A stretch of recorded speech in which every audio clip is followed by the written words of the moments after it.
মানুষের দাঁতের সুরক্ষা ও পরিচর্যায় প্রাচীনকাল থেকেই বিভিন্ন উপাদান ব্যবহার হয়ে আসছে। মধ্যযুগীয় রোমানরা দাঁতের যত্নে ও দুর্গন্ধ কমাতে ভিনেগার, লবণ, এমনকি মধুও ব্যবহার করত। এরপর ধীরে ধীরে বাড়তে থাকে পেস্ট, ব্রাশ ও ফ্লোরাইডের ব্যবহার। কিন্তু এখানেই থেমে যাননি গবেষকরা। দাঁতকে মেরামত করতে ও সুরক্ষা দিতে এখন ব্যবহার করা যাবে চুলও। শুনতে অদ্ভুত লাগলেও এমন দাবি করছেন যুক্তরাজ্যের একদল গবেষক। চুল থেকে তৈরি টুথপেস্ট ক্ষতিগ্রস্ত দাঁতকে মেরামত করতে পারে, এমনটাই বলছেন যুক্তরাজ্যের কিংস কলেজ লন্ডনের গবেষকরা। তারা খুঁজে পেয়েছেন যে চুল, ত্বক ও পশম থেকে পাওয়া ক্যারাটিন দাঁতের এনামেল মেরামত করতে পারে। পাশাপাশি এই টুথপেস্ট দাঁতের ক্ষয়ের প্রাথমিক ধাপগুলো থামাতে পারে। সম্প্রতি সংবাদ মাধ্যম স্কাই নিউজের এক প্রতিবেদনে এই তথ্য উঠে আসে।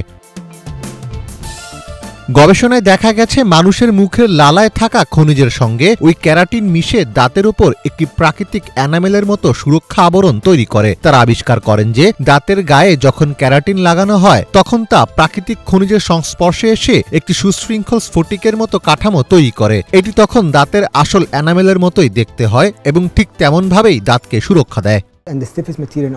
এনামেল আমাদের শরীরের সবচেয়ে শক্ত উপাদান। দুর্ভাগ্যবশত একবার এনামেল নষ্ট হয়ে গেলে এটি দাঁতের সংবেদনশীল অংশটিকে উন্মুক্ত করে দেয়। এনামেল একবার চলে গেলে এটি নিজেকে পুনর্জীবিত করতে পারে না, এটি চিরতরে চলে যায়। তাই আমরা কেরাটিন দিয়ে সমাধানের চেষ্টা করছি। এটি খুবই টেকসই এবং ক্লিনিক্যাল ফ্রেন্ডলি।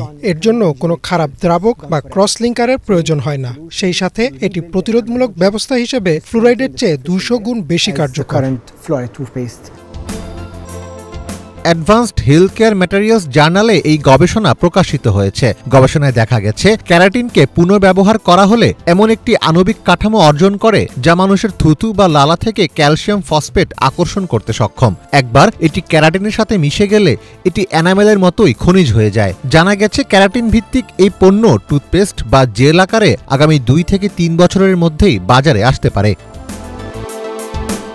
বিশ্বের অধিকাংশ দেশে মুখের রোগের প্রতিকার পেতে ব্যয়বহুল চিকিৎসার দ্বারস্থ হতে হয়। কম খরচে দাঁতের সেবা কাঠামো এখনও অনেক দেশে তৈরি হয়নি। এছাড়া অতিমাত্রায় চিনি, মদ ও তামাক সেবন মুখের দীর্ঘস্থায়ী রোগের কারণ হয়ে দাঁড়াচ্ছে।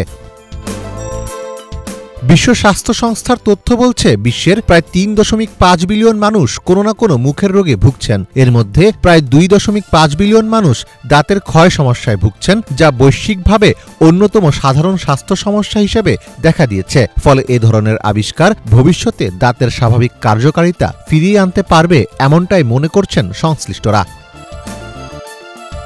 মীর ফজলে রাব্বি, বাংলা ভিশন।